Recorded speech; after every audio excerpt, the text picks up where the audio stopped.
3rd, 2020 is called into session. Ms. Stowe, would you mind leading us in prayer? Be happy to. Let's pray.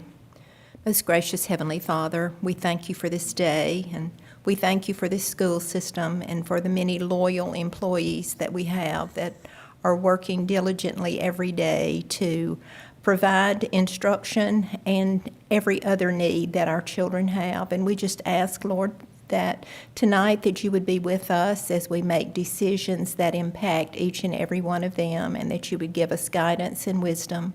For we ask these things in Jesus' precious name. Amen. Amen. I recommend approval of the agenda dated September the 3rd, 2020. Motion. Second.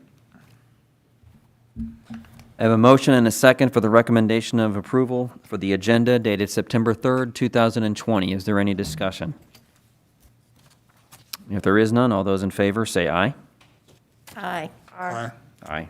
I recommend approval of the minutes dated May 14th, 21st, and 28th, 2020, June 4th, 11th, and 25th, 2020, and July 21st, 2020. Motion. Second.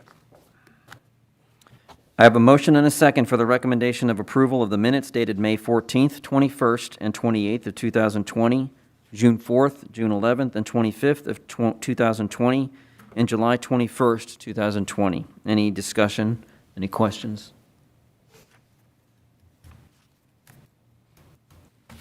If there are none, all those in favor say aye. Aye. Aye. Aye. Aye. Presentations, item A, 2020 first budget hearing. Ms. O'Bannon?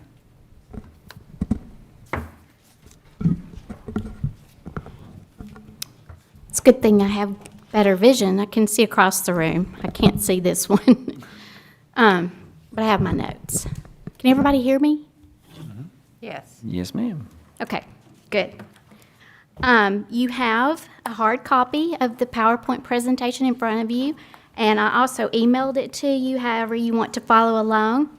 I miss the cheering section that I'm accustomed to. This is really weird, but hopefully, yes, I appreciate Dr. Minsky for being that cheering section tonight. But so many worked so hard on this. I like having them in the room, and I know that's not possible tonight, but we'll get started. This presentation, each year, it looks very familiar to the format you're used to and accustomed to. The financial statements and the budget format are under the umbrella of the Governmental Accounting Standards Board. And so we are required to report everything in particular fund types. So then we have the State Department of Education with their requirements that falls under that umbrella for governmental agencies, whether it's a school system or a county government or whatever, state agency. So I'm saying this to tell you that I'm required to present by these fund types. So it may become, I know it's very familiar and it might be somewhat dry because you've seen these fund types before. But that's why we do this, and I want to share with you the funding sources within each fund type for our school district, and hopefully it'll be a little bit helpful that there's some comparisons that you can see throughout the presentation. So stop me anytime if you have questions. Let me see if I can work this thing. Oh, good. Let's take a look. I hope you can see it on the screens too. At the top, you see Madison County Schools has enrollment, I believe this was as of yesterday, not including pre-K, of approximately 18,750 students. And then the total number of employees are 2,347. You can see the certified, all certified. I think the teachers are around 1,300. And support. This is compared to 2,323 last year. So we'll talk about those increases in a moment. And at the bottom, I pulled this from something Mr. Perkins sent out last April. I don't know the author. We'll just say it's Mr. Perkins. And it was to emphasize, I believe, the importance of the PLC learning and teaching structure, but it was meant for everyone that he sent it to. So to me, it's been great to, I guess, a great inspiration for me. And as I was pulling together the budget every year, it's a reminder of really what it means and how we can make a difference in the lives of our students. And it starts as a simple statement or a passage like this, reflecting one person and the impact of one person, on how we can be that one, whether we're offering a kind word or of encouragement or a hope of a better tomorrow. We all hope for that.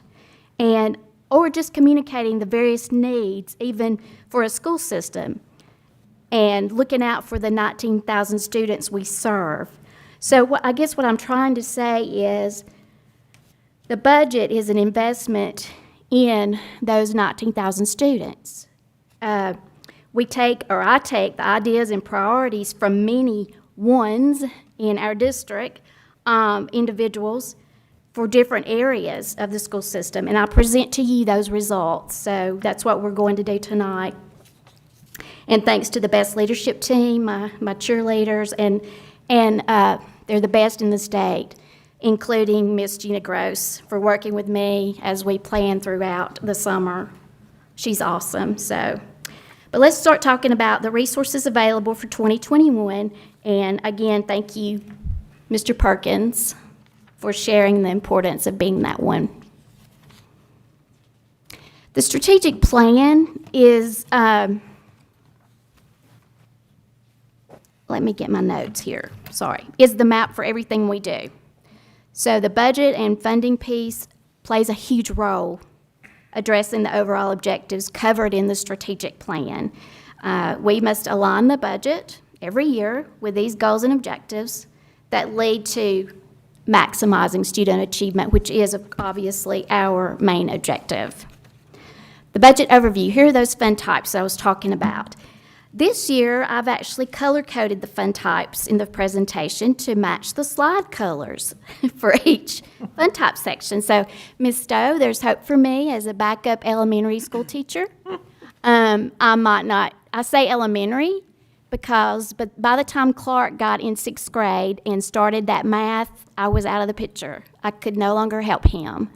But I could probably be a backup for K-5, maybe. This color coding is a start for that, but we're going to start with state and local funds, in general fund, with the total operating budget of $173 million. And before any final tweaking, all resources that you'll see at the next budget hearing on the 15th, total approximately $222 million for Madison County Schools budget. The state sources, again, represent 64% of the budget in Madison County, up slightly from 62% due to more monies flowing to local school systems from the state. One example is our advancement technology funds. So this has been happening the last couple of years, and the local piece has fallen or decreased from 32% to 28% overall. And I'm comparing, of course, with our sister systems in Madison County. You can see here the systems that generate more local funds rely less on state revenues. So, and obviously can provide more personnel and other programs outside the monies that are earmarked by the state. Let's start with our first color for general fund type. And our major funding source, as you just saw, is our state Education Trust Fund Foundation Program monies.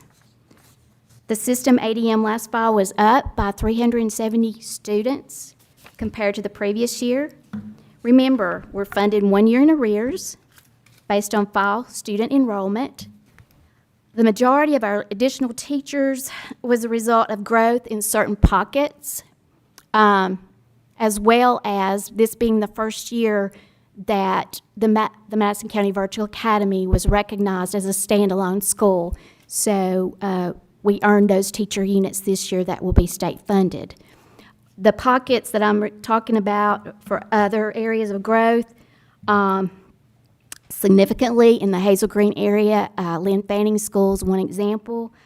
Some other growth we saw in some of the schools in the Sparkman cluster, and a few pockets in New Hope. So, of course, we also had some decreases in other families and clusters.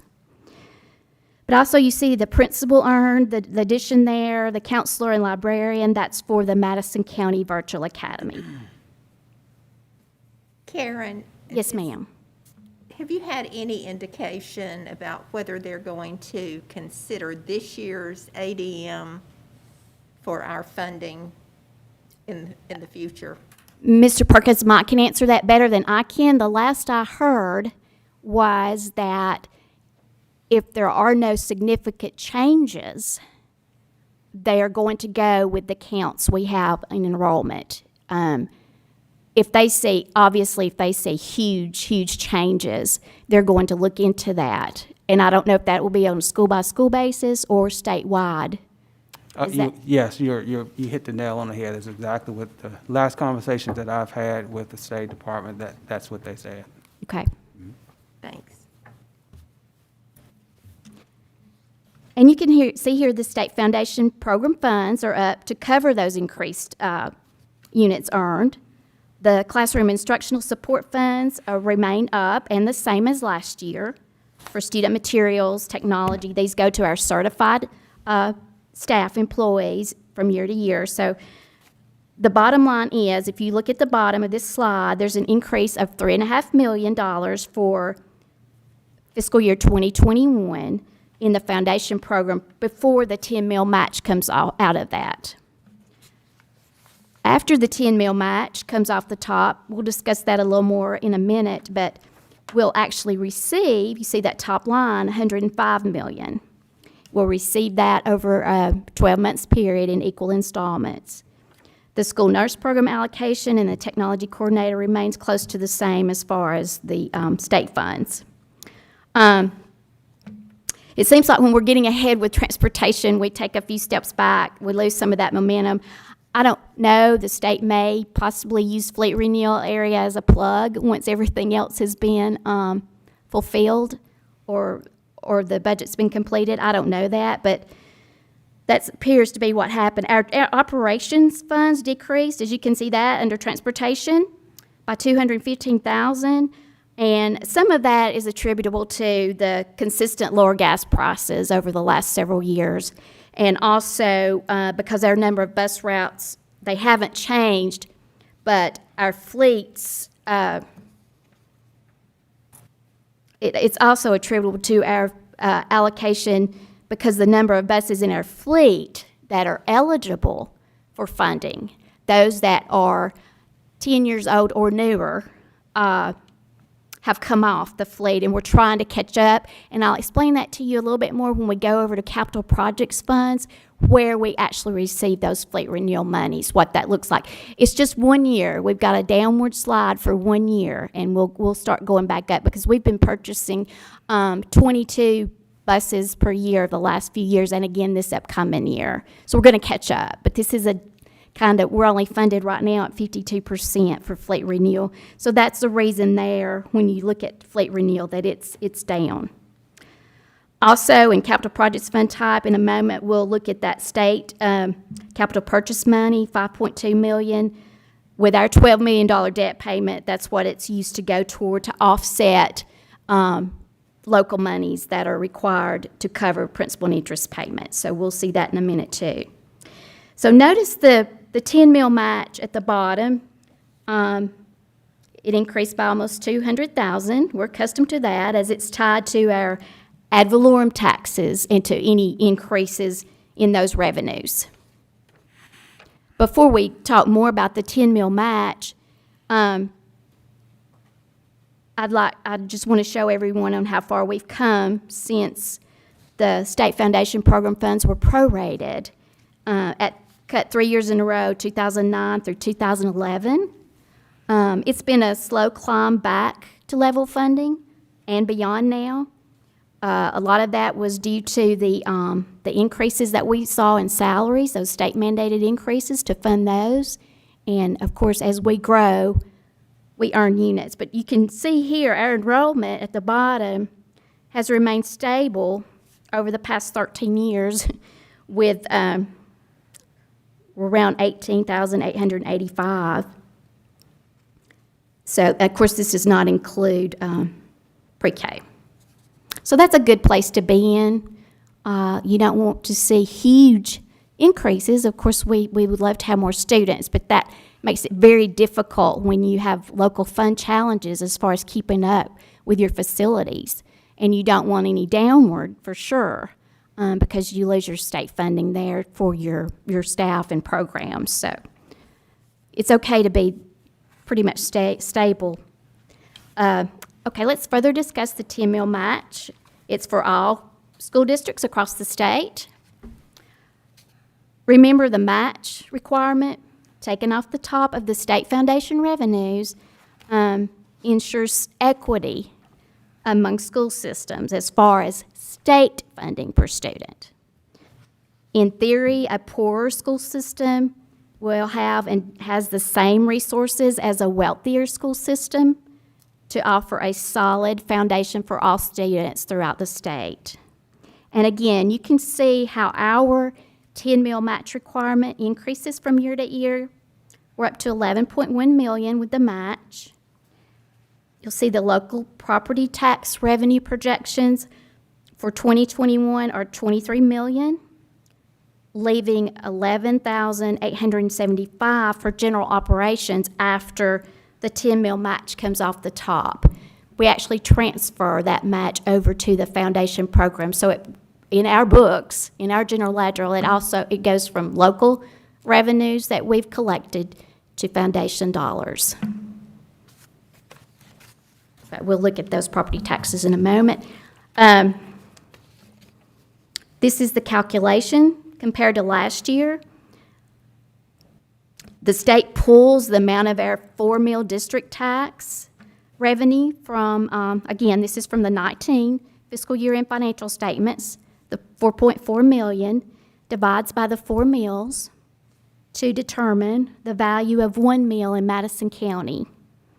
A little over $1 million, again, times 10 for the 10 mil match requirement that we just saw. That's how that works. So I do this little analysis. How does this look for actual state revenues received for staffing purposes compared to local revenues? So we're required to place those units that were earned of 1,210, you could say. But 10% or approximately 121 are covered by the local match in the foundation program. We earn 116 million. Again, I'm making this point twice. In our state foundation revenues, but we only receive 105 million. So we use those local property taxes to fund those salaries. And the next slide, we'll also see the local units outside the foundation program, where we've added extra local units for different needs in the school system. I know this is small. I wanted to get all the schools on one slide, but this reflects the locally funded teachers, approximately 31, assistant principals, 26 and a half, and counselors, 9 by school. It's a slight increase over last year, but the majority is the counselors with the board-approved allocation for the increase. We have done really well with staffing overall, and I can't say enough about the staffing team that works together to keep the numbers in check, the local funded units, while at the same time addressing the needs of the students with disabilities, those large class sizes in the smaller schools. And you can see on the chart, the smaller schools have more local units because they don't earn as many. Mr. Perkins, Dr. Minsky, Mr. Solly, Mr. Kubik, Ms. Stump, they work tirelessly and help me so much as far as working with staffing, because they work closely with administrators so that everyone knows what to expect, and they help me to know what should come off the top of the budget. Personnel cost comes first. So I can't thank them enough. Other locally, stop me anytime if you have a question, but other locally funded services are shown here. Health services for school nurses, we have 9 state-funded, 21 locally funded at a cost of $1.5 million. The state allocation, as you saw a few slides back, is $695,000. It covers 30% of the budget for nurses. And notice at the bottom, we will be able to add 1 additional nurse for this school year, paid from Corona relief funds. And I'll show you those in the back when we start talking about special revenue fund type. Also, our pre-K services are pretty much 100% locally funded. We have 10 developmental pre-K teachers with 16, well, we have 17 aides as of today. That's kind of a moving target because as school's starting back and as we're coming back into more of traditional mode, we have kids moving in from other out of state. We have kids just like every school year at the beginning, so it's a moving target, and probably that amount will be slightly higher when we finalize the budget. But we do have 17 aides right now. Our Spur aides, just the Spur aides right now, we have 35 classroom aides and 5 pre-K aides. Local funds are picking up approximately $300,000 of the cost. Again, I'll show you the amount for Idea B, but this is, again, a moving target as school starts back. So before the next public hearing, we may be adding back just a little bit of that from our overage from sales taxes, and I'll inform you on that depending on what the students, what it looks like. But we are, let me see what I was going to say. Oh, Spur classroom aides was included several years ago as an option for our schools, and we averaged about 89 aides in the district in the Idea B program, federal funds. We currently have a total of 107 aides, again, 35 of those being employed by Spur. So that difference in the cost has helped us to add more aides. It is not flush as far as being able to do it with no extra local monies. That's not happening, but it has added to the needs of those students at a more minimal cost than what it would have been. Hey, Karen, Yes, sir. I have a question. Yes, sir. The Spur aides, so when schools closed in March and we no longer had in-classroom training, and of course now we're not in school yet, what was the impact of the contract on that? Were we still required to continue to pay Spur? We did not. They wanted us to, but that was not in our contract. Okay, And that they are not our employees. correct. Therefore, should have been in their plan and their budget for any kind of course, this pandemic was not in anyone's plan. Correct. But we were asked they gave us the opportunity to do that. But we declined that opportunity. So how did that affect our contract? I mean, as far as they're still going to support, they're going to still continue to provide the Spur Right. aides. Did not change the contract at all. Okay.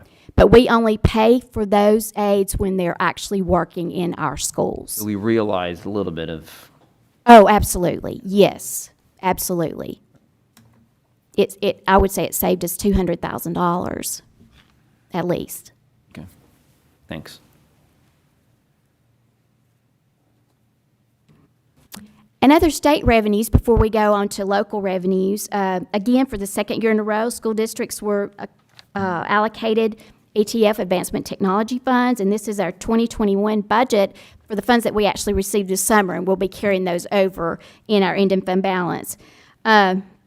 We again placed the money toward building insurance to free up local monies for our schools, as well as the purchase of those school buses to get our fleet back up, so that we don't have as many older, for the eligibility for fleet renewal, to offset some of those buses coming off of our fleet. And then the bulk of it we have placed in technology. with these state dollars and the federal corona relief funds that you'll see in a moment, we've been able to make great strides in IT, and to also we'll be able to the next couple of years. So this has really been helpful.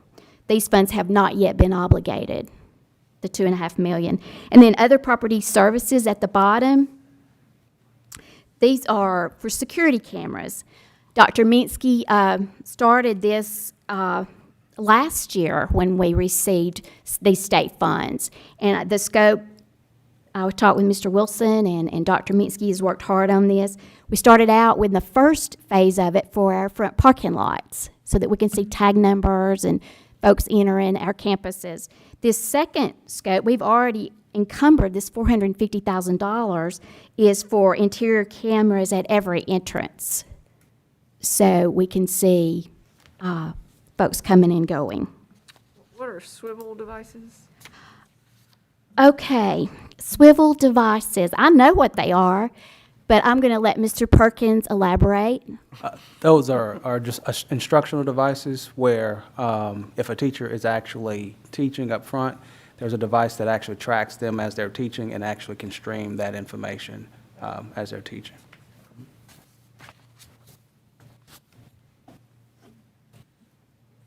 There's a typo in there for devices, but Remote learning. I caught 2 typos in this presentation after I looked at it 15 times. Anything else on this before we move on? Of course, the final significant state revenue is the Office of School Readiness for our pre-K grants.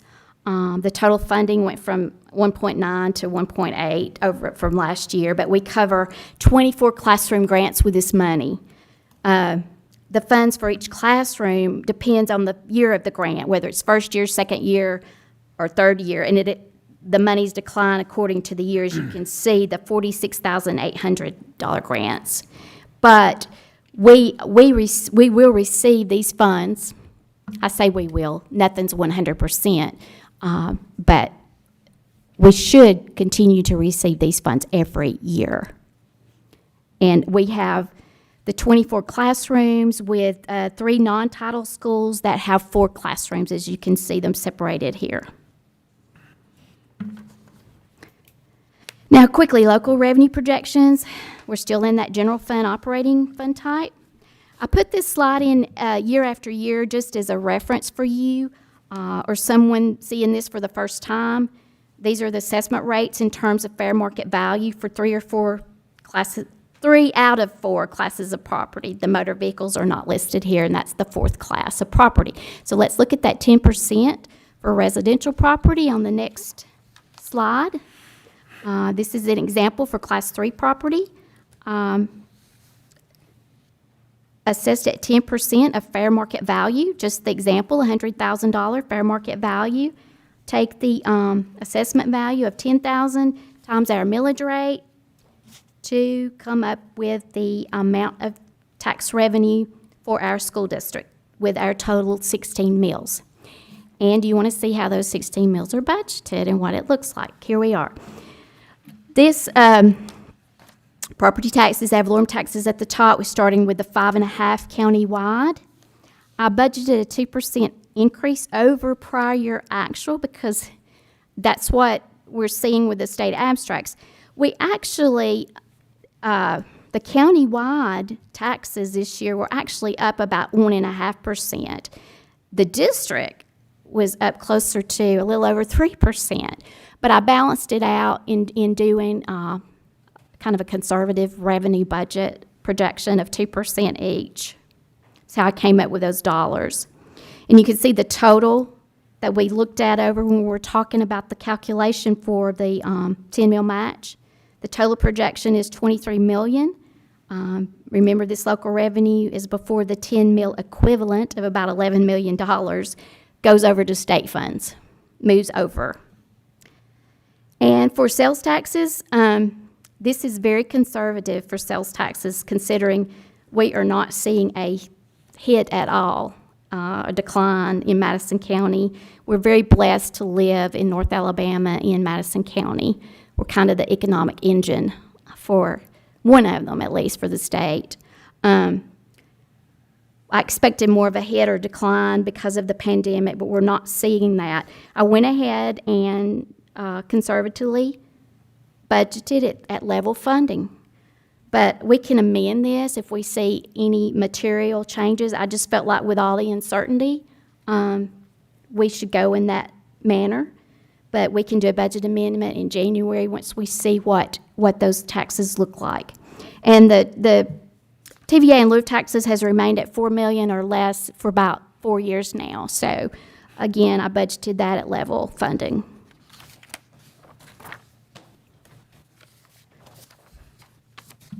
I brought where we are with our sales taxes right now. I'm sending you each month what we collect. I gave you the last one for June collections.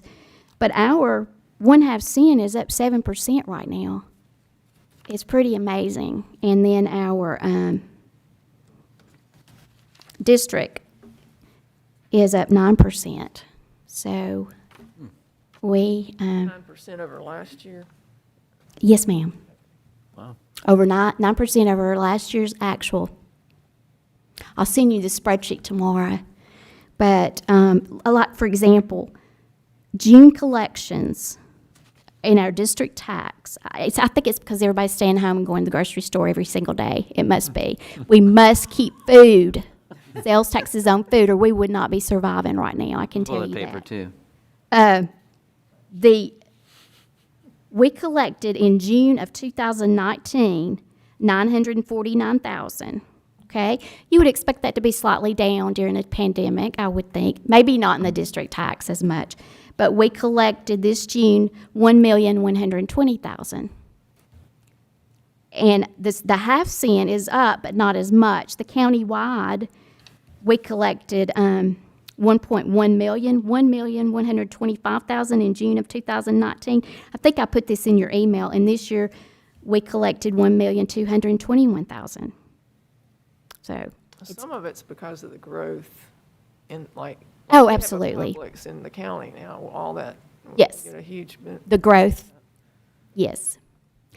But we're fortunate to have that because we're not stale, with the growth that we have in Madison County, all 3 school systems.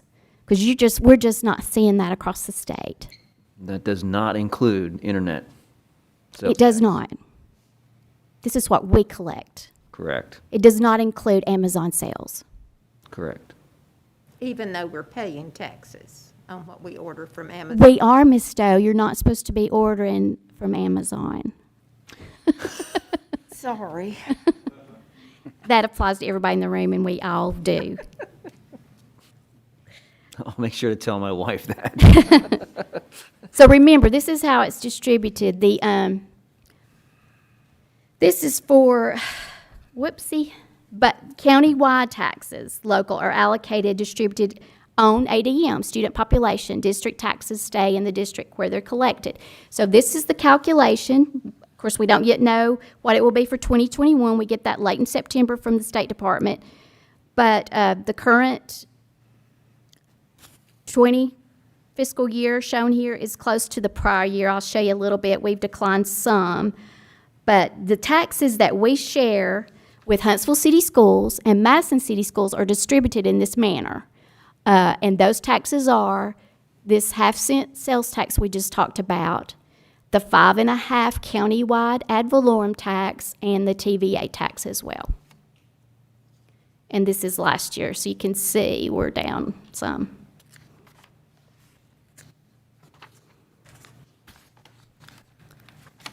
Other comparisons with our sister systems.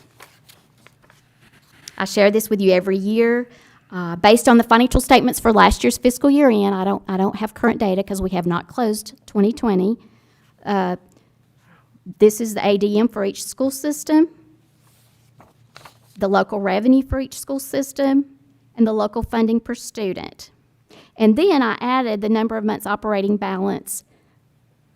We are required to have a 1-month operating balance by the State Department of Education requirements and regulations. So, we're still holding our own. If you look at those operating balances, those unreserved fund balances, with Huntsville City more than doubling Madison County in local revenues. Another comparison, I spread it out this year. I added more to it for all fund sources, our rankings per pupil expenditures for all funding sources. For all sources, we continue to hang around that 116 out of 138 school districts overall. But you can see a big difference when you look at local revenue rankings with, look at Madison County at 65, Huntsville City ranked 17th out of 138, and Madison City 26. So we're a little behind. That Madison number would not include the tax they passed last year, right? It depends on when they started collecting it. I don't know. This is as of September 30th, 19. Probably not. Because I think that number will increase for them. Yes. I pulled this straight from the state's approved financial statements. Let's switch gears and talk about general fund expenditures before we go on to the other fund type. This kind of pulls it all together. The beginning fund balance for 2021 in our general operations includes the 14 million, I'm so sorry, operating reserve, for 1 month. And of course, our A&T monies that we've already talked about. Oh, I'm sorry, why didn't somebody tell me I didn't flip the slide? But anyway, starting back at the top, $19,500,000 beginning fund balance. Revenues all for state and local monies, $173 million. Again, that's quite an increase from last time, but that's because the foundation program revenues are up. The A&T funds are well, they're not up, they're included in that amount, and our sales taxes are up. And they have not been expensed yet as far as that, because I was very conservative for an ending fund balance because we do not know what's going to happen this year with the child nutrition program, special education needs, and any other contingencies there. But the expenditures, again, reflect where the funds are obligated, with 72% in instruction and less than 3% in administrative cost. You'll notice under transfers to C&P, it's up $1 million because we added $1 million in the budget to fill any gaps with the C&P program. With the child nutrition program. I've got some good news when we get over to that about a federal USDA waiver we received on serving all kids free, but that will help.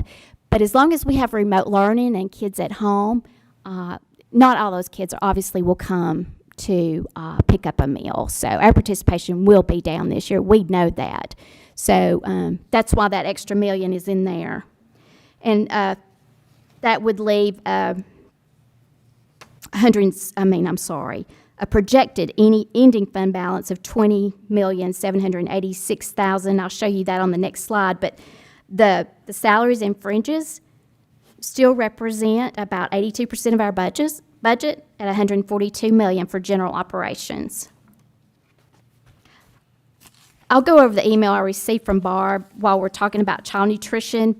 You may have heard about it, but the waiver this week allowed us to, as effective today through December, it allows us to provide breakfast and lunch for traditional students, remote students, actually all kids free.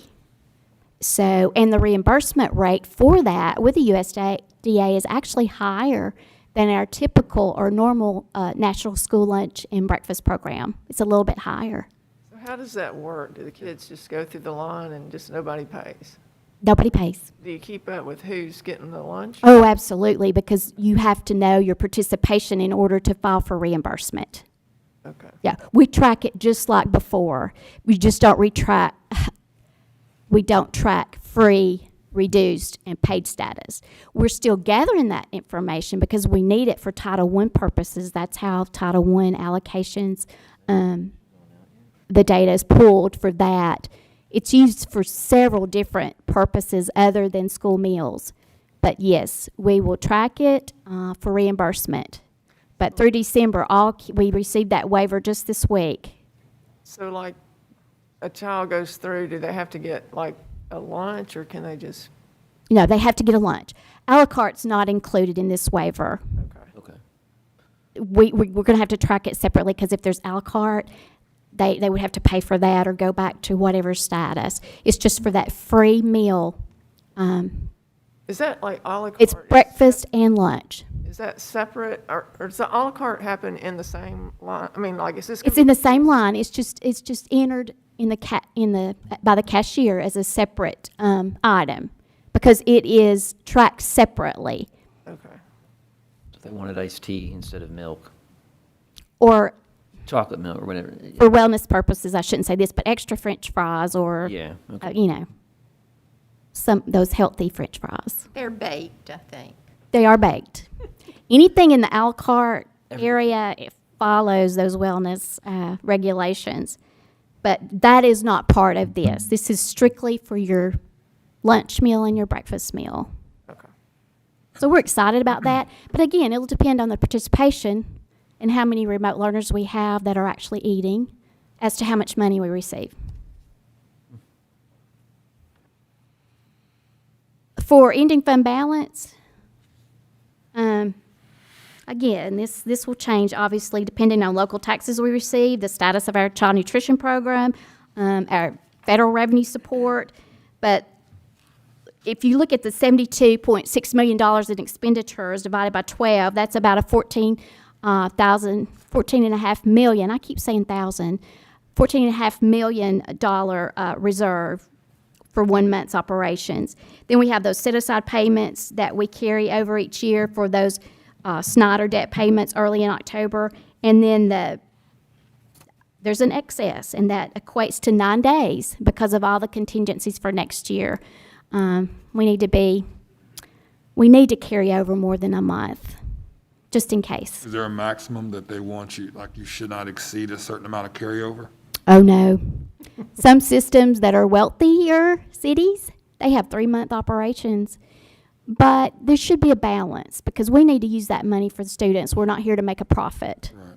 But I would say anything 2 months or less is fiscally smart. Can you set aside into a capital reserve? We can, if that's how we want to use that money. Okay.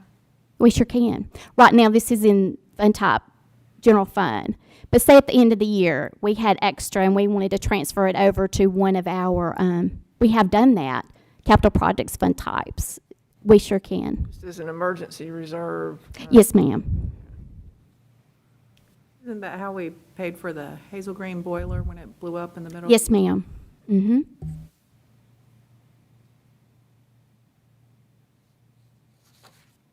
Okay, this is just an FYI for you for benefits. Notice PHIP. This is a good thing. Health insurance hasn't changed as far as the premium for 5 years, so we'll knock on wood. I keep talking and I'm not moving. There you go. That's just extra for you tonight. All right, we're starting with dark blue, special revenue fund types. And what I'll go over are federal program allocations. Local school public funds are already also reported in here, like for their daycares, their fundraisers, their concessions, and things like that. We're going to focus on our federal program allocations. The 2021 federal fund sources are up in total and by individual programs, as you can see here. There's another typo at the bottom where we put in decimal points.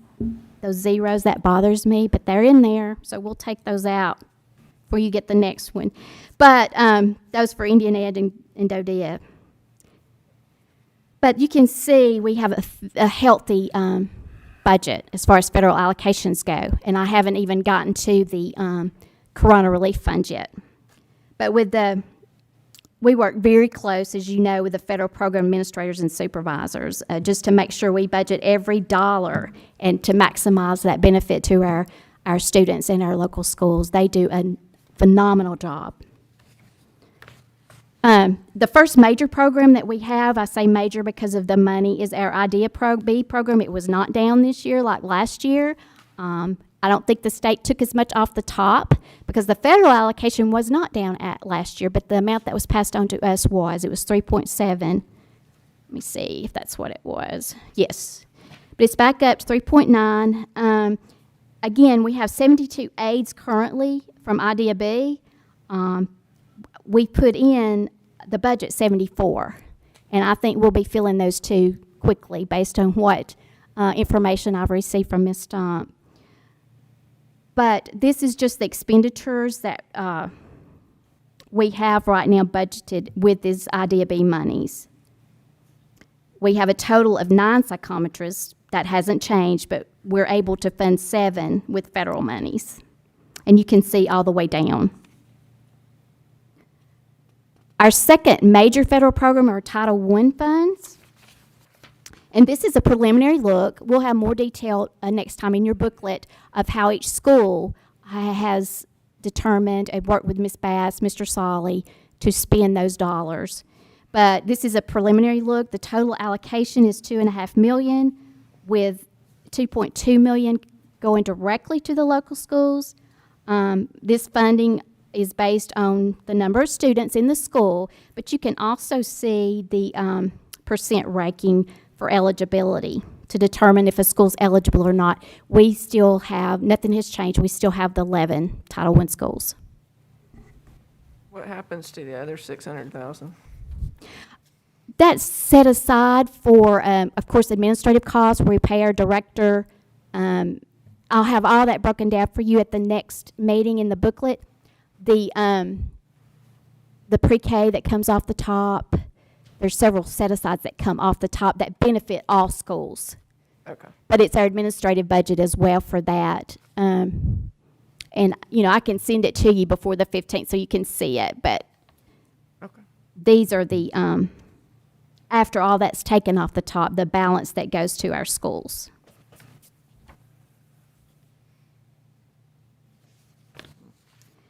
We've talked about child nutrition program. This is their third major program that I like to detail and set apart from the others. You can see last year, this is the budget I presented to you last year for 2020, and we were on track to end the fiscal year with a little over 2 months operating balance. It cost a little over $1 million for the child nutrition program monthly. But you can see we're ending, if you look at the beginning fund balance at the top, with the pass-through monies that come from general fund, we're going to end the year with $1 million 1 month. That's not surprising when we didn't serve meals for April or May and half the month in March. So with that being said, we are projecting a 1.1 million ending fund balance, and the requirement should be, based on the expenditures for 1 month reserve, around, you'll see at that note in the bottom, 1,133,000. So, but that's with extra help from local dollars. Here is our meals per labor hour, and I meant to say in that last column, 1920, that's actually from October through February prior to the closure. So some schools are doing really well compared to prior 2 years. We're maintaining and remaining stable. The goal for the state is 16 meals per labor hour, but it's impossible for small schools to do that in order to operate and serve meals. You've got to have a minimum number of employees. But if you look at some of the schools, you look at Endeavor, you look at Moore's Mill, Lynn Fanning, and some of this is because their student population is growing, so they have more participation.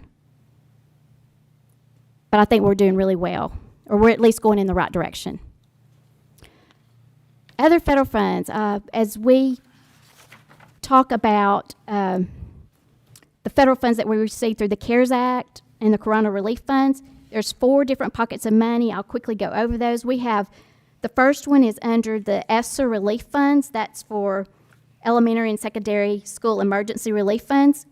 And we received the amount of $2.2 million. These funds can be used as far back as March 13th through September 30th, 2022. So all these obviously have not been obligated because we can use them over multiple years. But they are to earmark to cover the costs related to COVID in blended learning environment. And these are some of the areas that we've looked for, and actually we've already obligated some of these expenses as far as we've added an elementary teacher at the virtual academy because of the class sizes and the caseloads. Summer reading camp this summer, and we'll have the funds available for next summer as well, summer reading camp. Our OSR pre-K salaries to fill those gaps. Then some technology, mental health services, health supplies, sanitation supplies, and other instructional needs, such as the possibility, I know today we're looking at adding some instructional assistants while we're in this blended learning mode. Instead of adding a new teacher unit, we're looking at adding some instructional assistants where to fill some gaps as their teachers are trying to do blended learning. They're trying to teach both in the traditional classroom as well as virtually or remotely. The second pocket is GEARS money. The governor gave a portion of her money, or the governor's share, to all school districts across the state, and we haven't obligated any of this money. It can also be used through September 30, 2022, just like the CARES Act, but the allocation was shared with us differently. It's very specific on how it can be used. $636,000 for remote learning and to help decrease any learning gaps related to the pandemic. Bus Wi-Fi, or if you already have the bus Wi-Fi that you need, which we do with the Facebook funds that we received, we can ask to move it to one of the other categories, but it can only fall under one of the three categories. And then before and after school tutoring, $219,000. I don't know where they came up with those dollars, but that's what it is. And again, we have more time to use these funds, and they have not been obligated. The last two, the Corona Relief Funds, these are already in the state's bank account, and all we do is request reimbursement, and we can go back for the remote learning piece of it to March the 1st, but it has to be spent by December 15th. So we have a short time period here. So what we've done is purchase our laptops, other learning devices, instructional software programs, a learning management system to help our teachers with the PLP teaching software, electronic signature software program for Title I, SPED, other programs that might need that during remote and blended learning. Mr. Solly worked closely with me and his instructional team and IT department to make sure we are getting the most out of these funds. I mean, he has been truly amazing for what we've been able to do with this money to help support our teachers and our students. It's been an almost impossible task, but these funds have really, really been very helpful.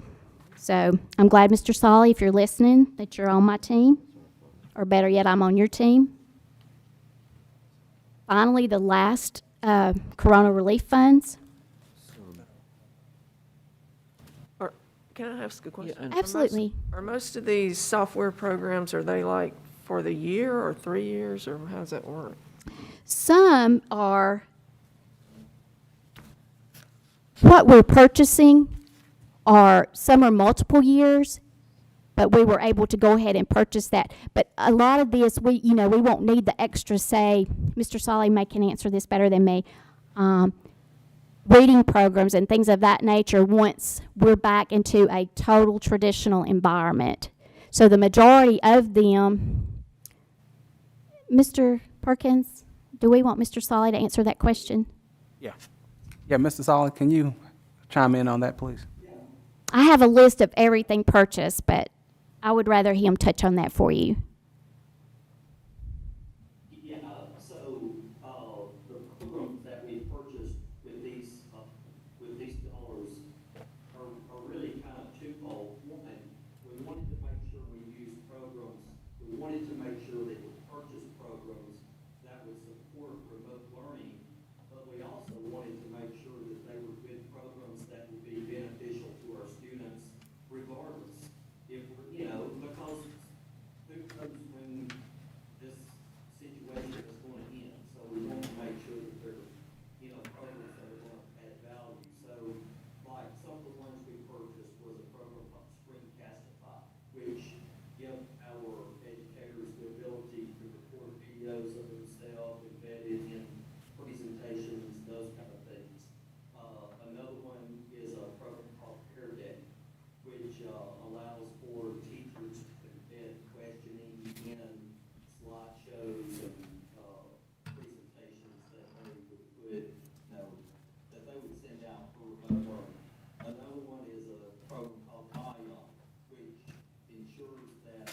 And remember, the requirements with the federal money is that it must be directly related to the COVID-19 pandemic. So we've done a great job with that. So the LMS, the Learning Management System, is that line item for like training for the LMS, or is it actually for the actual software itself? For the actual software itself, it helps our teachers to adequately, So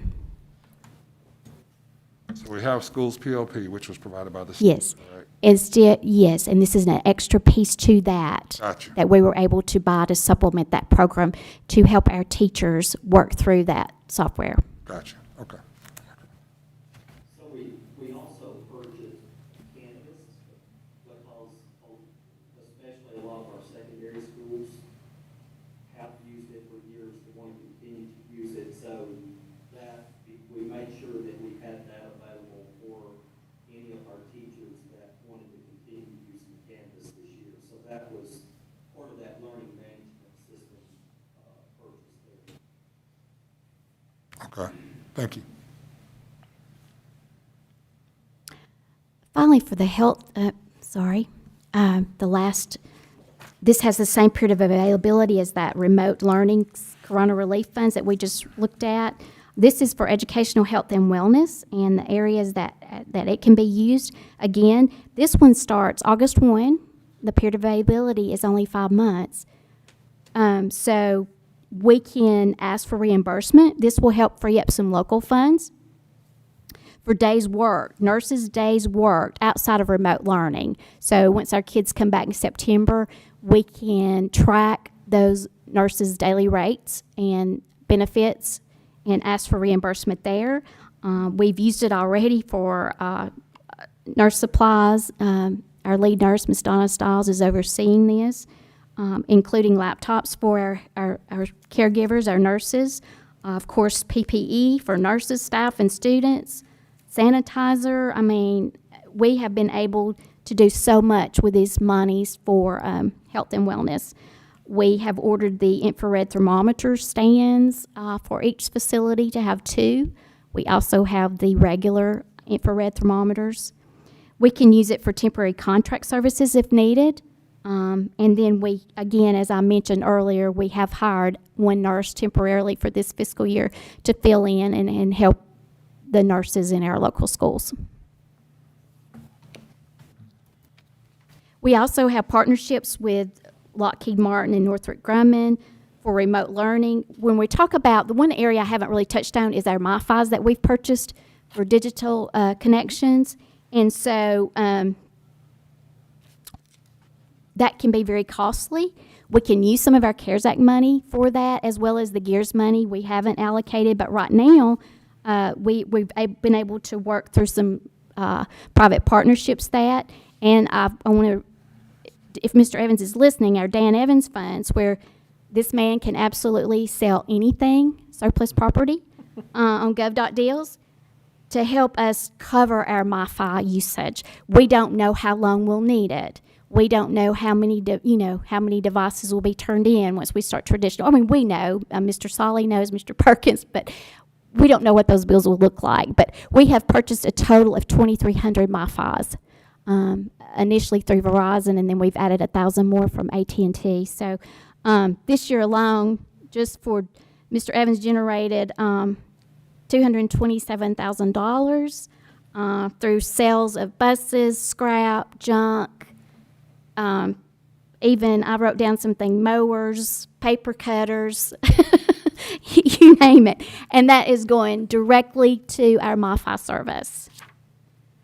So let's move on to debt service funds. I'll move quickly here. I know I've gone an hour. This fund type reflects principal and interest payments that are due. These are the payments that are due this year. Again, we owe, our mortgage payment is $12 million a year, and this $5 million that comes from the state capital purchase money really helps with this, and then the remaining is picked up from local funds. This also reflects our new 19A, B, and C series warrants. You can see the 2010 and the A and B and 11 A and B are no longer on there. These are our local school banknotes and where we are with that. This is the current principal balance. Several principals have used some of their A&T funds that were freed up, local funds that were freed up from A&T monies to especially Hazel Green and Madison County High. So we're in much better shape with those. Karen, have you heard any concern from any of the schools with regards to, like, for instance, some of the band uniforms at Sparkman High? I mean, they use concession stand revenue generally to pay that off. So with the impact that we're going to see in that, have any of the principals? They have not raised that yet. However, they will receive a portion of those A&T monies, the $4.5 million, again, to go toward those loans, if necessary. They will receive an allocation again. It's not as much, but just like we did last year, and it can go toward paying those notes. And that might be why no one said anything about it.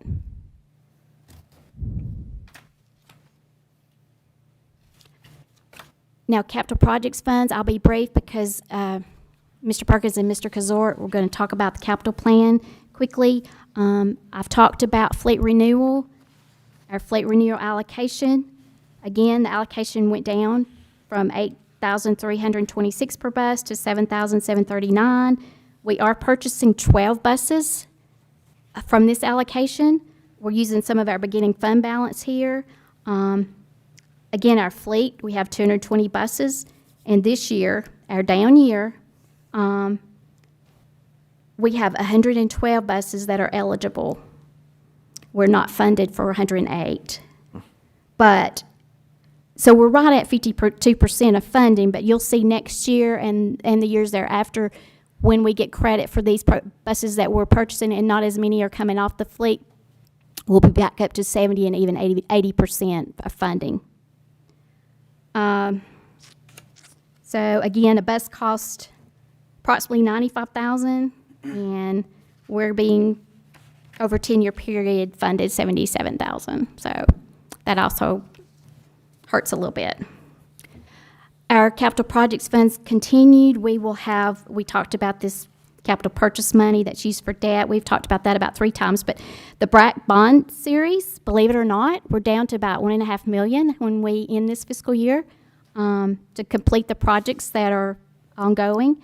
We have the 2000A series that we refunded last year, we just talked about, and the B series, those money, that will be the projected balance at fiscal year end, and that's going toward the Lynn Fanning project. And then we have other, as Ms. Rucker mentioned, do we ever transfer money over? We have an account or a fund type, a particular funding source where we have miscellaneous, where we deposited the money for the sale of land when we sold the land, and the interest on the BRAC funds will go in there. So that has not been budgeted yet. And then the state PSCA bond issue that should be issued this fall, that's the exact allocation for that for Madison County. And you'll see that as we look at the capital plan. I pulled in the first 2 pages and summarized it, just showing the budget. I wanted you to see the actual column out there? That is for the projects that are complete or almost complete. And so you can see how well we've done with those first 9.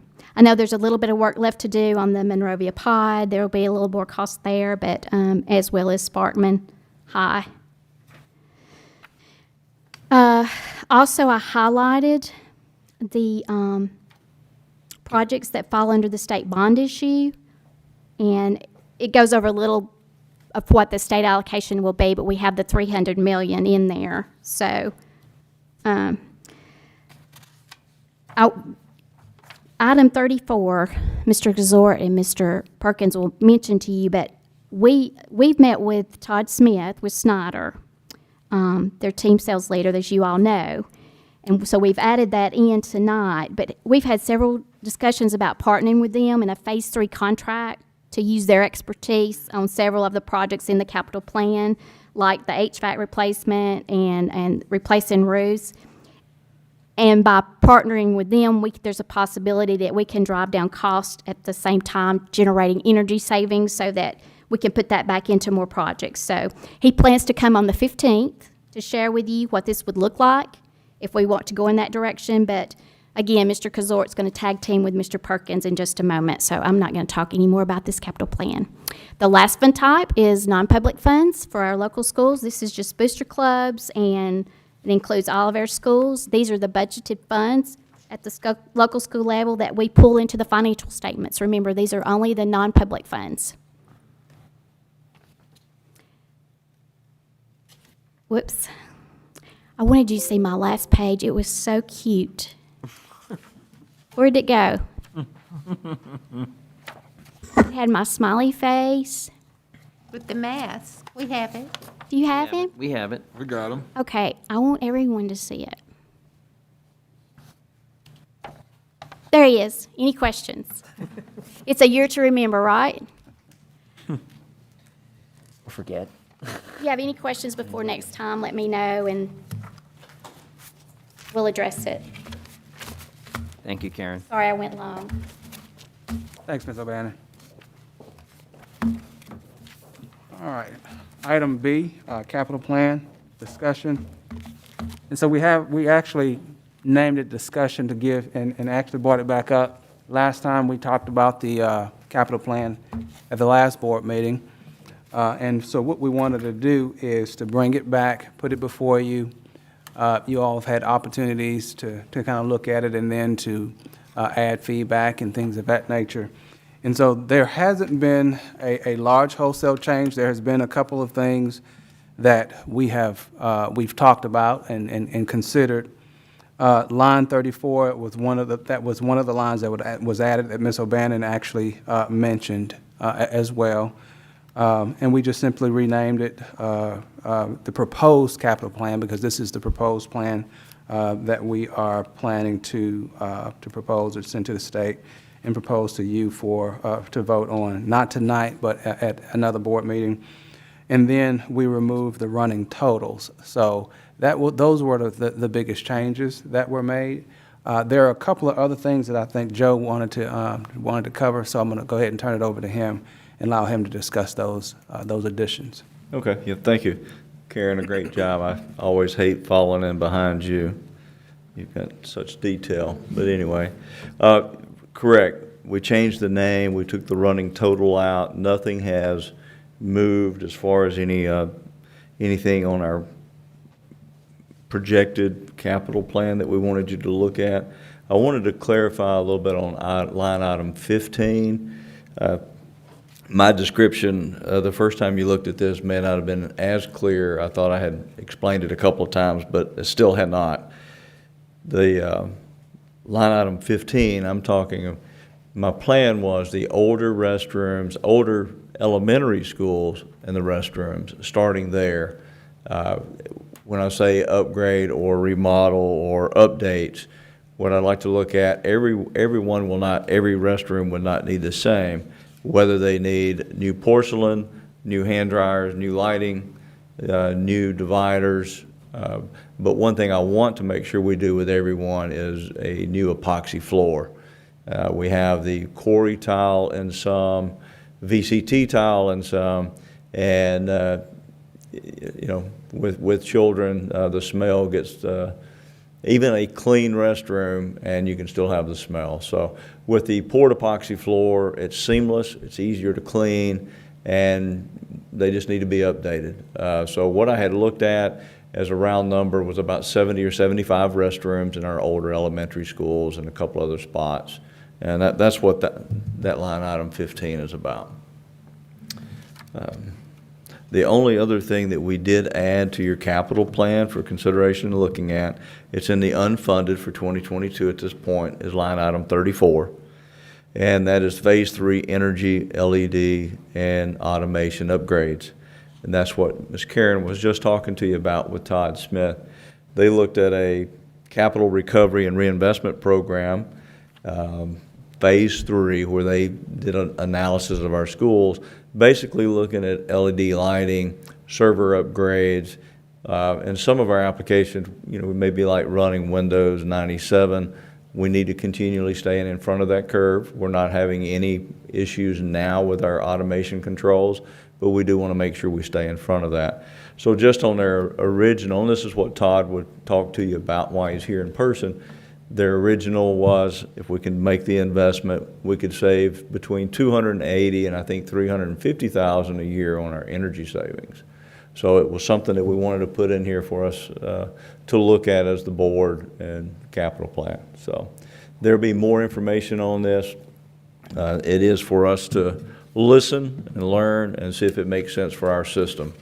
So is there any other question? Like I say, nothing else on the capital plan has changed, but anything I may can answer, I'll be glad to try. So is that Snyder, that would be taking out a loan, like before or not? Does it involve debt or not?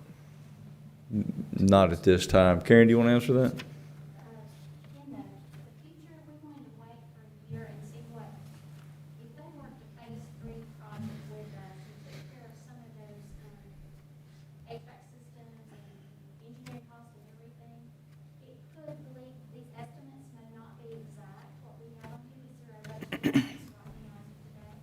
So it would depend on savings on those, what that is like, which projects we'd be doing on their own. They have expertise for roof replacements and HVAC. So initially, for this fiscal year, no financing involved. And we wanted to wait and see, or I wanted to wait and see Yeah. what those cost savings actually look like. So we could project more if we wanted to leverage those savings to borrow for more projects.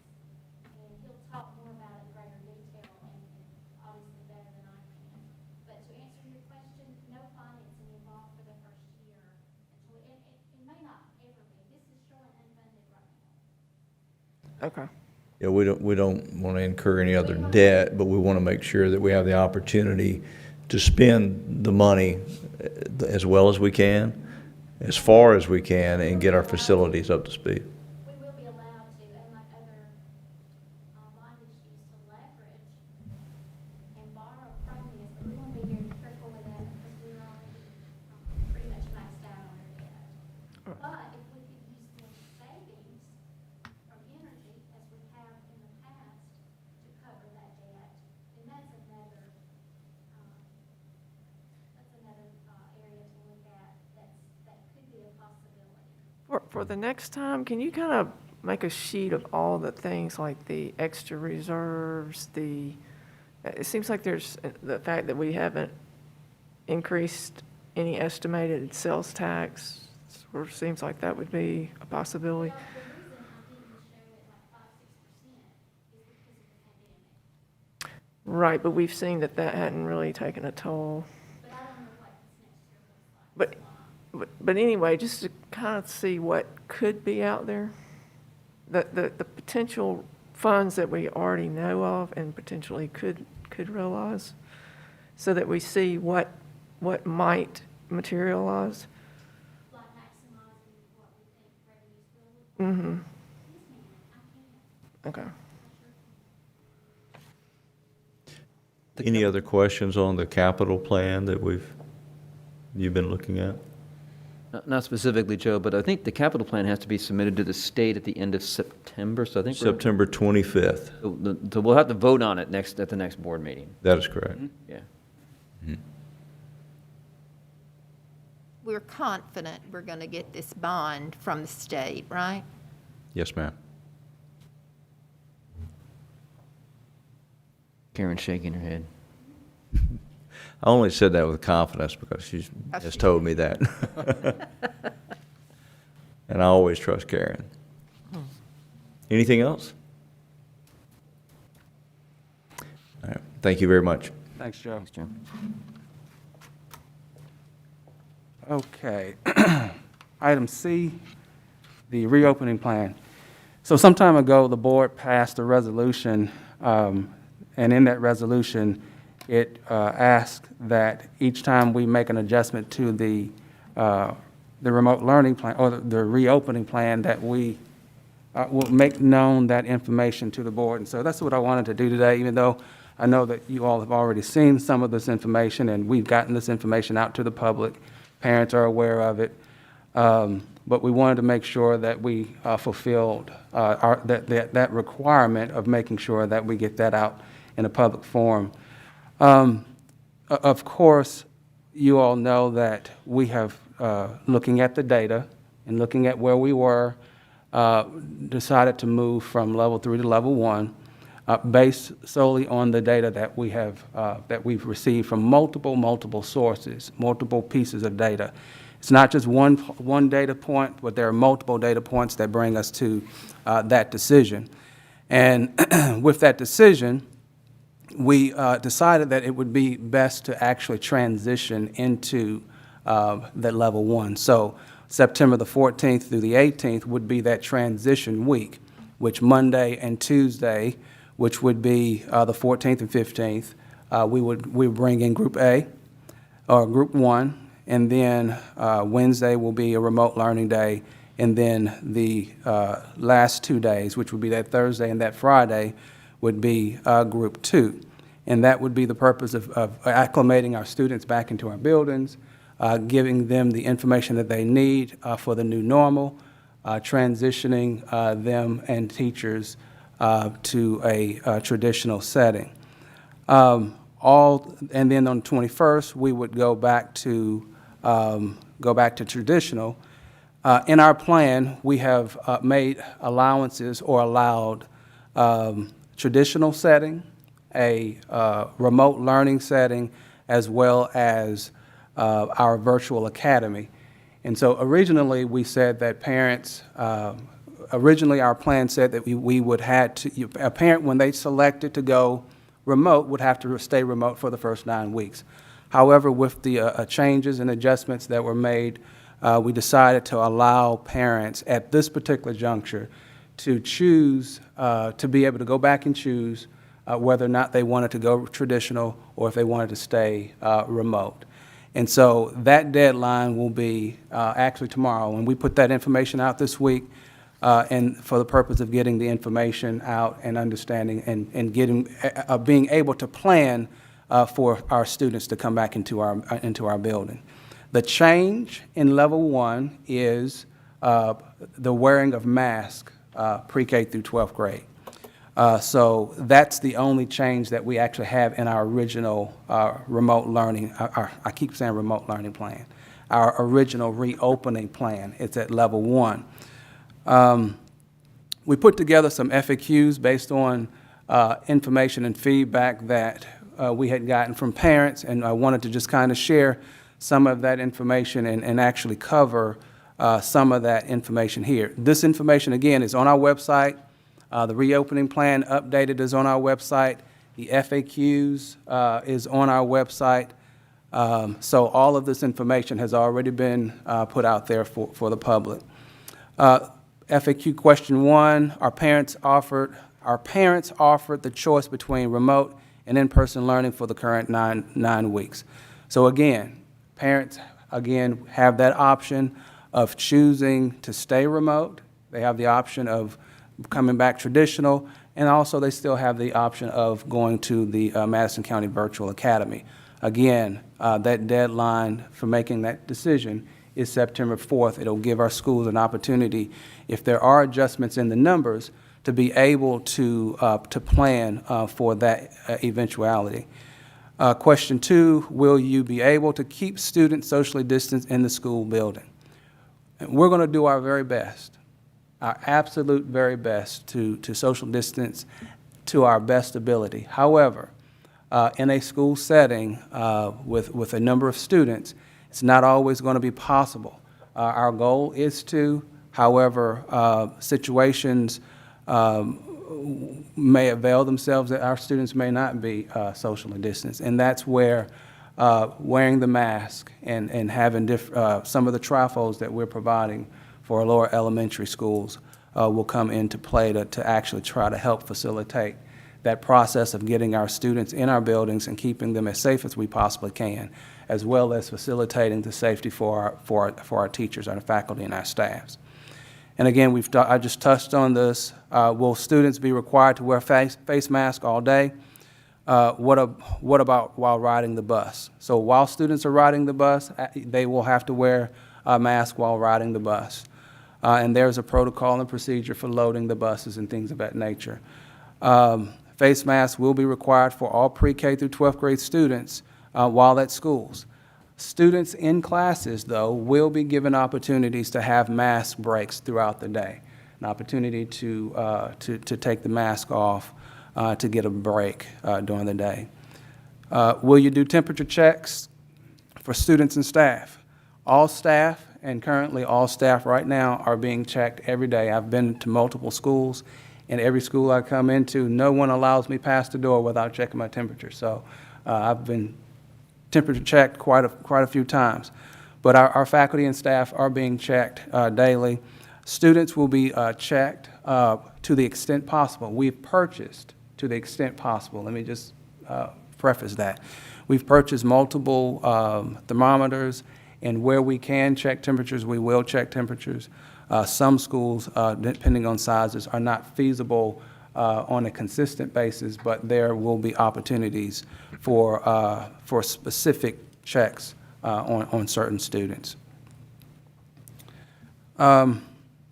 Second page of our FAQs, how will parents be notified of an exposure to COVID-19? So our nurses and principals will notify parents. And so there are two levels of notification. Let's say a student is exposed in the classroom, or a student is diagnosed who was in the classroom. So the first letter will go out to all students within that particular classroom. The second will go out, and it's a check sheet for parents, will go out to individuals who will have to be quarantined as a result of exposure. That 615 guideline. So the first letter, again, will go out to the parents of all the students in the classroom, but the next letter will go out to only those individuals who have to be quarantined for a period of time, which is the 14 days. Which brings us to the next one. Will students need to quarantine a full 14 days if exposed? So quarantine is a mandatory 14 days. And students will, if they are quarantined, will utilize remote learning while they are quarantined. So that basically means that if a student is exposed to another student who tests positive for COVID-19, that student who's quarantined will remain in quarantine for the full 14-day period. A student who exhibits COVID-19 symptoms, let's say that student goes to the doctor and the doctor says, oh, this is just a common cold, you have sinus issues, something of that nature. That student can actually come back to school because they're not COVID positive. So that's kind of how we delineate between that. We're not requiring them to present a negative COVID test. If they go to, let's say they present symptoms or have symptoms, they go to the doctor says it's just a cold. How does he know it's not COVID if he doesn't do a COVID test? If they go to their doctor and the doctor, through whatever methods that the doctor uses to identify that it's not COVID-19, then that doctor's excuse will be utilized to allow them back in school.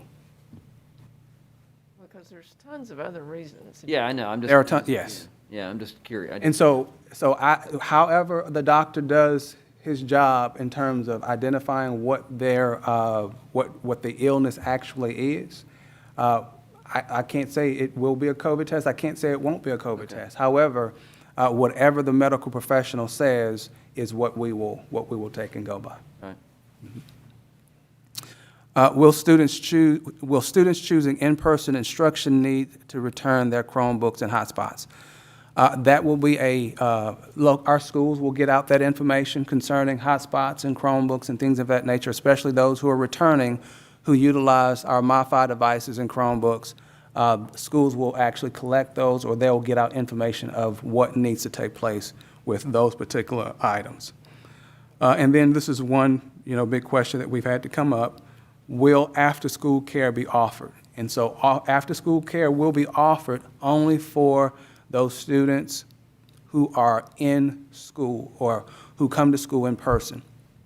It's not offered for remote learning students. So if they're doing remote learning, they're not eligible for after-school care. So those were the glaring questions and information that we wanted to make sure that everyone had. Again, this information, along with some others, are on our website. It's been sent out by schools. We've actually sent it out as a district, so this information is available for parents. Any questions? Like kind of the hot spots in a school, the hallways and the cafeteria, is there any kind of consistent plan for that? So schools have been working on plans that's specific to their facilities and how their facilities are set up to actually create pathways of how they get to certain places. Signage has been put in schools in terms of social distancing. They're working on plans for lunches and things of that nature, and is also outlined in our reopening plan as well. So schools are actually putting those plans together to facilitate those type of things to keep kids as safe as possible and our faculty and staff as safe as possible in school. So in our high schools and middle schools, of course, we've seen it on the news, they'll have some protocol in place where every student's not in the hallway at the same time. Schools are currently working on plans to facilitate transitioning from point A to point B. And also, they're making sure that students are wearing masks also in those transitions. Is there a standard set of supplies or a classroom configuration that every classroom at the elementary level, middle school level, and high school level has? Equipment, dividers, or is that just kind of depending on the school? So because every school is different, the configuration in classroom depends on what would be feasible to actually get them as far apart. However, for supplies, we have provided masks for our teachers and our faculty and all faculty and staff.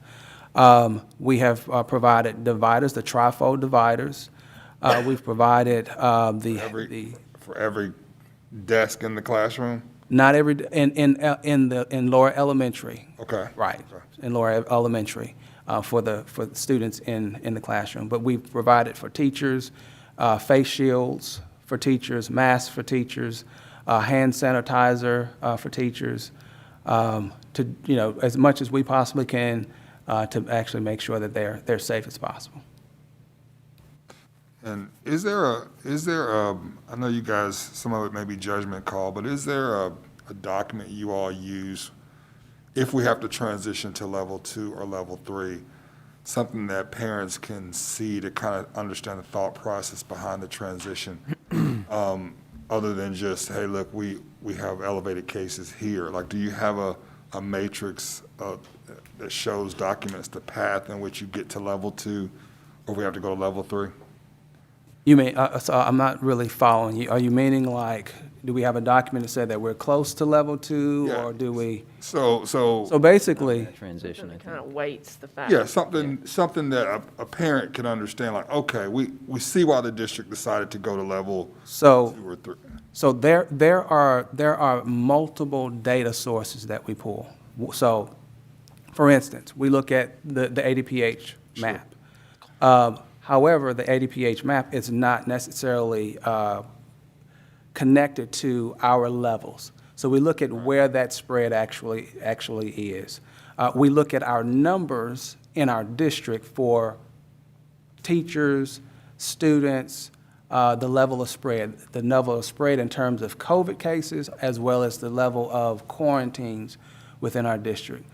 We look at, we're pulling data from looking at our medical system in terms of, okay, where are they in terms of being able to sustain the numbers? Are they high in terms of the number of patients that they have? Can they sustain, other more individuals coming in. We look at the level of spread for our entire system. So there's so many multiple pieces of data that we pull, and those data pieces change quite a bit.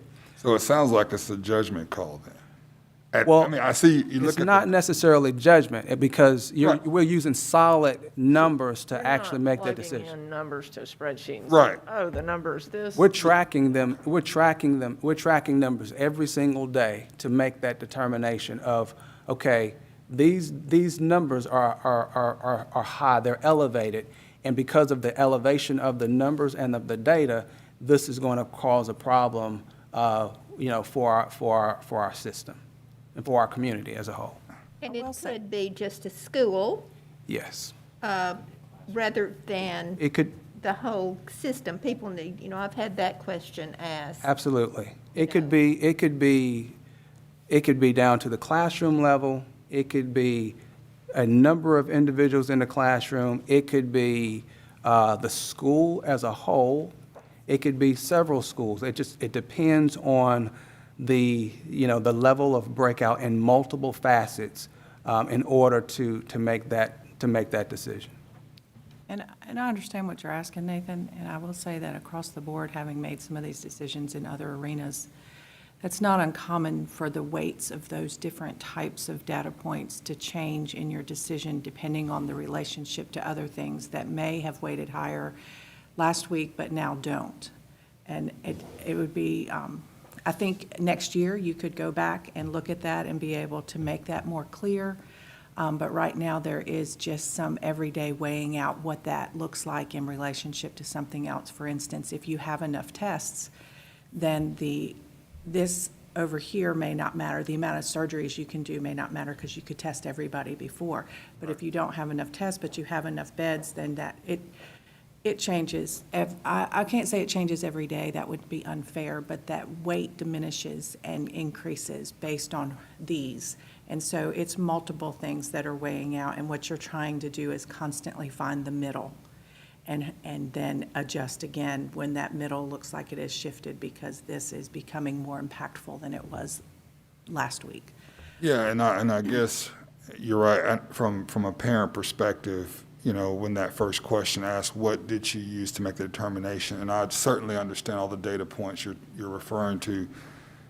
It would be nice and maybe impossible right now to have some level of metric to say, at this level, this is when we start considering a level 2. At this level is when we start considering a level 3.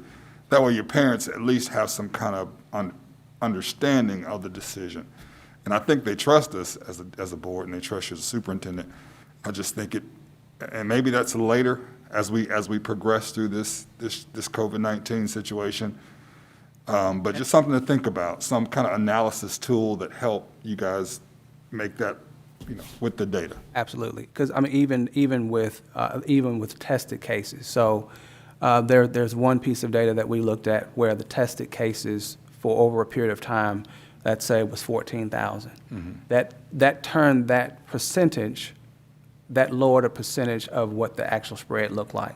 But then when the testing dropped to 6,000, the percentage raised, but you have to take into account, how many tests were being offered to create that percentage that gives you a better idea of how high or how low or how wide that spread is. But I understand 100% what you're saying. And that would be, something that we could look at. And maybe at some point, as we get a handle on this, it becomes clear that we can maybe have an analysis tool to help you and the district make those decisions more concrete, and a parent can see that and say, oh, we get it. Maybe we're just not there at the And that's something that we have, not just our district and not just, superintendents in this area, superintendents all over have been asking to try to get additional information so that we can, make those solid substantive decisions. But right now, we're pulling as much as we possibly can, not just relying on one piece, but multiple pieces and where that actually will take us. Gotcha. Thank you. The aides, kind of going back to the budget, like they haven't been working because the kids aren't there, right? So we have to go out and hire all them now, or what? So there are some aides that we already had who are already on contract. They have been being utilized within the schools for various things, helping out with instructional practices. There are some aides, however, or some positions that were available, that were open, that we did not fill, because we weren't sure exactly when we were going back, so we held off on filling those. But now that we're going back, we've given, those administrators the opportunity to go and hire those because they will actually be needed. Mhm.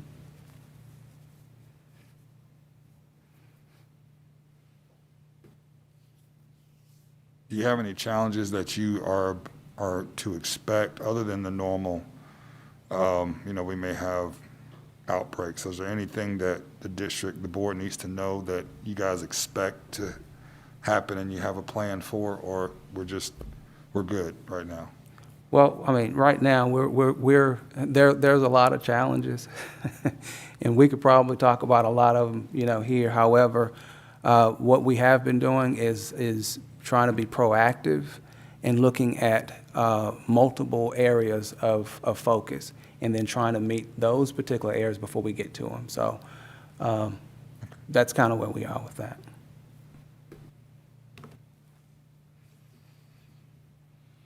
Any other questions? Well, I'd just like to add that, our behavior and the behavior of the citizens of this county will determine, to a large part, how long we can keep our children in school, which is very, very important. I am glad that you brought that up, and you're absolutely right. That will have a huge impact on being able to, stay the spread and get us back to where we need to be holistically. And I do want to just simply say that our teachers have worked, tirelessly to teach our students, to be prepared. And I know this is not an easy time for them in terms of transitioning, and it's not an easy time for anyone, in this pandemic. But I did want to just simply say that our teachers have done an exceptional job of working through something that has not been done before, not just, here in our district, but statewide, countrywide. It's a pandemic, something that none of us have actually been through before. The last one was over 100 years ago, Spanish flu. So this is something that we're working through, and we're going to make the best decisions for our students as well as our faculty and staff as we go forward. Are our attendance numbers what we hope and expect? Well, our attendance number, when we get daily, we update those every day, and they fluctuate like they normally have. Our numbers are pretty steady. We're tracking them based on students signing in to schools PLP, or even some of the other data management. The learning management system. So We don't have a problem there. we have not. It does not seem that there's a huge problem at this particular point.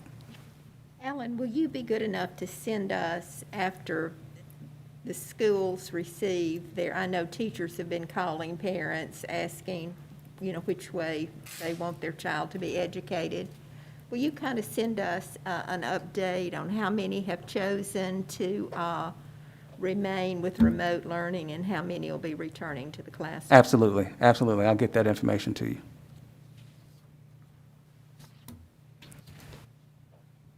All right. Okay. Administrative items.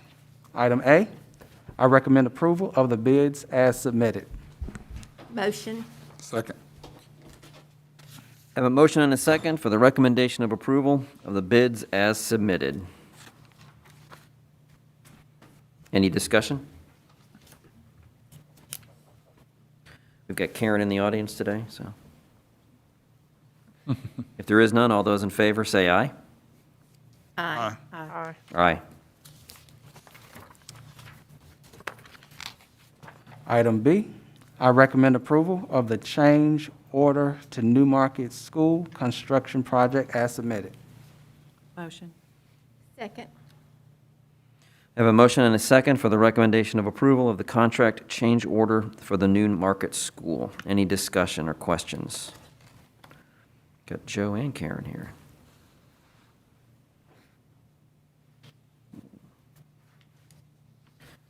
If there are no questions or discussion, all those in favor say aye. Aye. Aye. Aye. Aye. Aye. Item C, I recommend approval of the contracts for services as submitted. Motion. Second. I have a motion and a second for the recommendation of approval of contracts for services as submitted. Any discussion?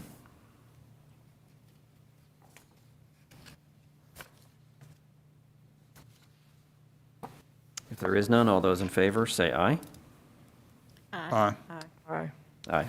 Item D, I recommend approval of the personnel items and addendum as submitted. Motion. Second. I have a motion and a second for the recommendation of approval for the following personnel items and addendum as submitted. Any discussion?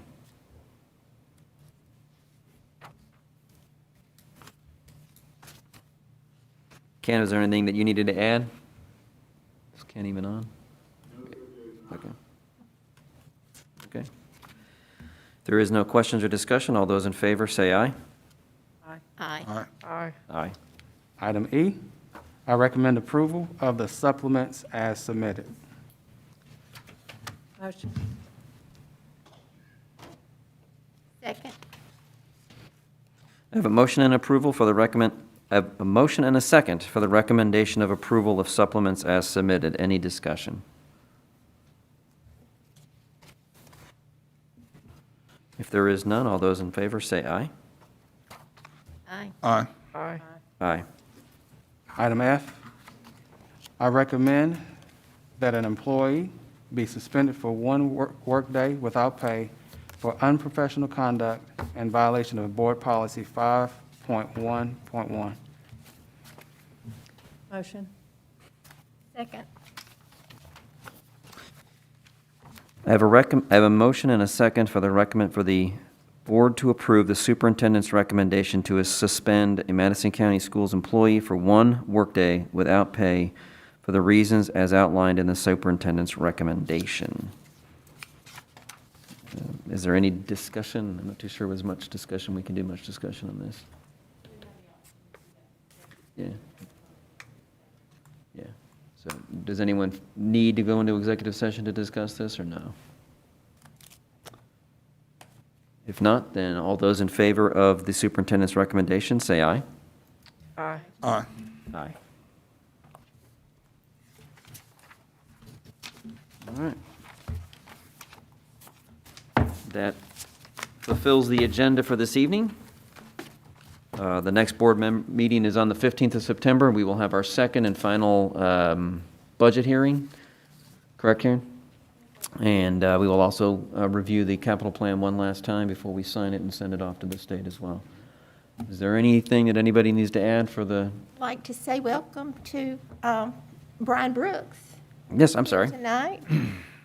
And, you know, I taught him twice, so I know he's going to do a great job. Welcome, Brian. Thank you for being here. You're welcome anytime, so please don't hesitate. So, I had the privilege of attending a football game this past week in torrential rain at Hazel Green, and I was delighted to see our parents and our students following our protocols. Game was great. We won with a field goal with no time remaining, so the game was outstanding. But it was, if our community continues to follow these protocols, I think we'll be just fine. So I was delighted to see that. And I'd like to say, you know, our principals take this very seriously.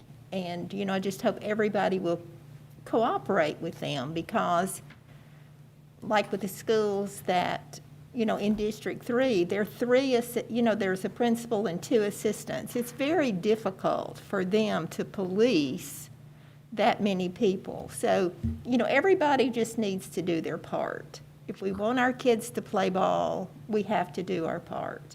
that's correct. And I was at Hazel Green at the JV game, and I sent Nathan a text. He said, "Where are you?" On found the you. 50 with the hat. And I would like to say that I took part in a Google Meet with Madison County Elementary the other day for their Title I meeting. And I was encouraged to hear them say that when they did those, when they did the reading assessments with the students virtually, that they were pleased that there had not been as much of a slide as they thought there might be. And I was encouraged by that. That's good to hear. That means we have parents that are working with their kids. And, I appreciate that. It hasn't been easy for parents, but it hasn't been easy anywhere. And these situations are just difficult, so. I'm eager to see them back in school and keep them healthy. Absolutely. I just wanted to add that as a person who's gotten to experience remote learning with an elementary student, it has gone remarkably well. I've had very few comments or questions from the people in my community. I've experienced very little stress at home. I think that the teachers have been phenomenal at their engagement. And I think that the increase in people wanting to come back traditionally and not remotely does not in any way reflect on our inability to have handled remote. I think it's more of a comfort level with the new norm that we are in with this pandemic. And they're more comfortable with sending their children to school, period, now that they know what it's going to look like a little bit.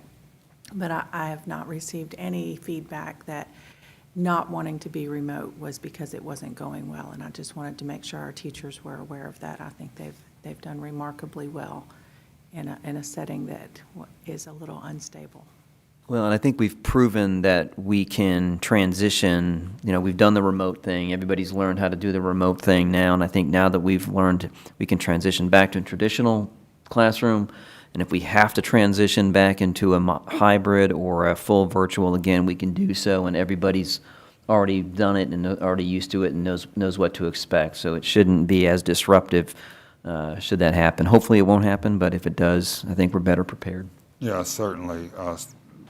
Definitely, our teachers have really stepped up. Some of the things I've seen have been very impressive from our teachers in a short amount of time. So, I couldn't put it together. And they've managed to put together some really engaging content for our students. My grandson has really enjoyed his. We've been through schools POP. We learned that process. So it's been really interesting. So he's going back because he wants to be around his friends and other kids. But it's not because the online experience wasn't good. It was actually a pretty good experience. Yep. Andrew would actually like to go back remotely. He would like to go to school with all his friends, but still do it remotely. How's that look? I'm like, I don't think you can do that. All righty. Anything else? Okay, I'll entertain a motion to adjourn. So moved. Second. I have a motion and a second to adjourn. Any discussion? All those in favor say aye. Aye. Aye. We are adjourned. Good night.